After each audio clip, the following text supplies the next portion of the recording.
Hey, welcome back to another jog video. It's your man Jake, aka Rosa Luxemburg's male escort, and you're watching gameplay footage while listening to my wonderful, or maybe not so wonderful voice, rant about any kind of topic. No need to wait, let's just jump right in.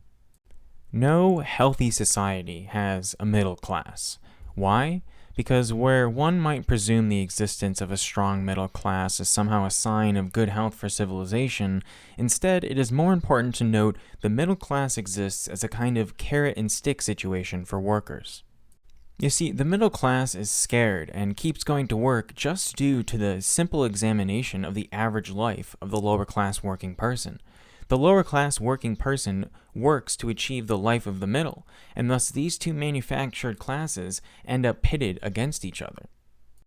It's a tool in order to entice and coerce the lower class to keep working under exploitation, but it's a tool that possesses aesthetics of success, which the upper class then uses to appease and manipulate both the lower and middle class, which is again a false distinction. One of the most popular and successful methods creating a middle-class identity in capitalism is the construction and continuation of consumerism and consumer culture.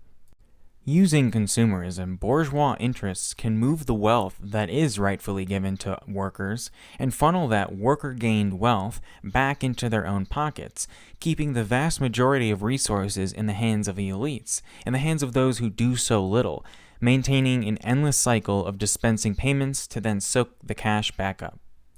Cars, dealerships, auto shops when you need your car work done, touch-ups and upgrades, makeup, mascara, pedicures and manicures, tanning, surgeries, accessories, clothing stores, rental outfitting stores, the commercial sports spectacle, sports bars, sports teams, suburban houses, lawn care, furniture or tile or carpet design, TVs, phones, many different types of alcohol and nicotine products, countless food choices varying in quality and salt amount and sugar amount and calorie amount, from fast food to store food, all have their own versions and outlets. Private colleges and universities, movie theaters, stadiums, video games, movies, television, brands, brand exclusivity and brand appeal, even commonly desired commodities like lights with different colors for your room or general house, mugs, blankets, portrait frames, and posters. The list goes on and on and on and on.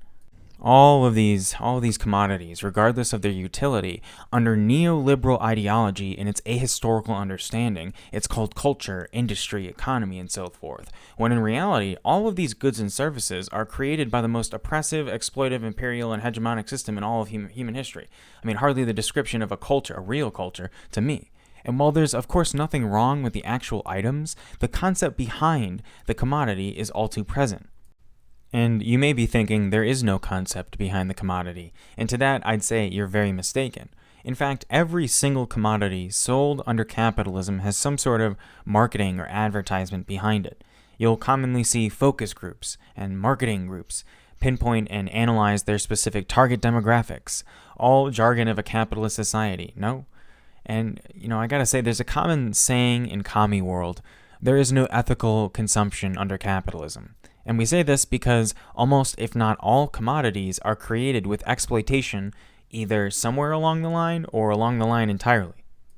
Our system, this country, has been built to reabsorb any wealth the working class might obtain and give that wealth back to the top of the tippity top 1% through their consumer economy. It's the direct opposite of what economic freedom claims to be.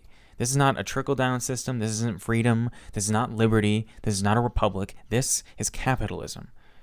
Societal control for the rich elites can be managed more easily this way. There can't be an easy-to-understand divide between poor and rich if there's a middle group caught between the experiences of both classes on a perceptual level, all the while maintaining status of the real but concealed class contradiction between rich and poor.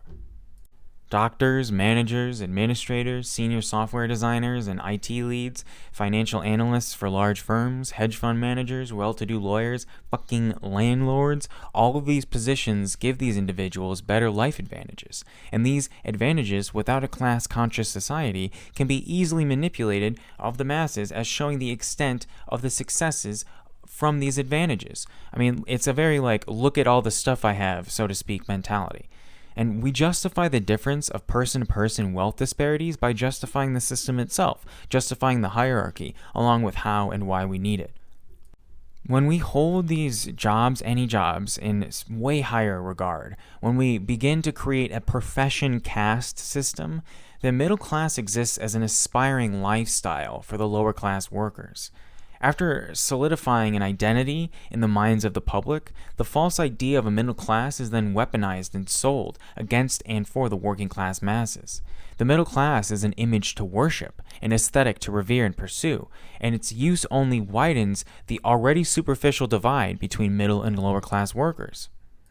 You know, to think even if these three pseudo classes, upper, middle, and lower, were the true and real classes, to think that the average person would accept the existence of a lower class at all, to think that an average individual might unconsciously accept some people just simply deserve to be worse off, I mean, it's just absolutely disgusting and despicable when you just give it a little bit of thought. And this piece of information, observation, really reveals the insidious nature of this three-class system, all in the name of preserving this bizarrely revered middle-class idea. The workers who fall victim to the middle-class mentality, the petty bourgeois mentality, the labor aristocratic mentality, they then have very little reason to build class solidarity with the lower class. They think to themselves, if I can just focus on making my next payment for bills, rent, SUV costs or repairs, or just to keep streaming subscriptions, I'll be able to have that X or Y or whatever. The middle class is effectively allowed many of the spoils gained from bourgeois consumerism. Vacations, spa visits, a date at a nice restaurant, private school, so many goddamn things become little shiny breadcrumbs for the workers stuck with their heads in the sand to envy and pursue.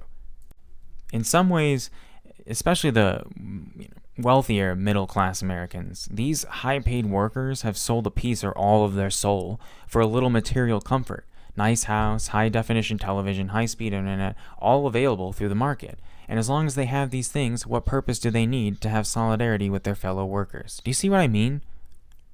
So what we have with these three liberal capitalist quasi-classes. First, the lower class, doing some of the harshest and most intensive labor, enduring the worst conditions while everlastingly teased with capitalist commodity fetishism. Secondly, the middle class engages in the dissonant dual existence between the lustful and greedy pursuits of the shiny consumer toys against the terrifying underbelly of poverty, homelessness, and suffering, always lingering quietly in the consciousness of all these stuck-in-the-middle lads. And thirdly, the upper class, the capitalist class really, keeps laughing all the way to the bank to cash their checks with every zero written in the blood, sweat, and tears of middle and lower class unsung labor. I mean, this is literally causes a triangulation effect, and I don't have to explain to you that triangulation is a much more complex situation than the clear dichotomy between the proletariat and the bourgeoisie. Triangulation is a manipulation tactic. Maybe you probably know that too. And the capitalists can play their little game of pitting the so-called lower and middle classes against each other, reaping every penny and dollar they desire, and we all suffer because of it. You ever notice that? Just how exhausted so many workers are? The family pediatrician, the drive-through cashier, the suit and tie conservative business person, the garbage disposers, the overworked custodians, the underpaid teachers, the overexploited nurses, even the oft unfairly criticized McDonald's fry cook. It's quite clear, how much these highly disposable workers in all positions seem to suffer, despite their alleged economic situational differences. To me, all of this just seems undeniable. As I hinted before, if the upper middle lower trifecta class distinction wasn't already obviously absurd, then let's examine the cost for these middle class workers. I mean, what makes it acceptable for them to partake in these bourgeois comforts, while so many suffer in truly grueling conditions? I mean, it's unacceptable. We can't accept this. This isn't healthy. If the three-class claim wasn't ridiculous enough, just keep in mind that adding an extra class doesn't make the lower go away. And then you might wonder, well, what does that say about us if we have this system? The people who stand by and let this go on. As long as we keep gripping onto this failing idea of a middle class, as long as we think it's some kind of key lifestyle to obtain, then class unconscious workers will continue to fall in the trap of justifying the very same system that keeps them in this vicious cycle. Especially to any fellow Americans watching and listening, we've been deceived on such a deep level that it's difficult to see. But with just the slightest bit of intention and examination, we can see that the picture is all too clear. It's time for a change. It's time for revolution.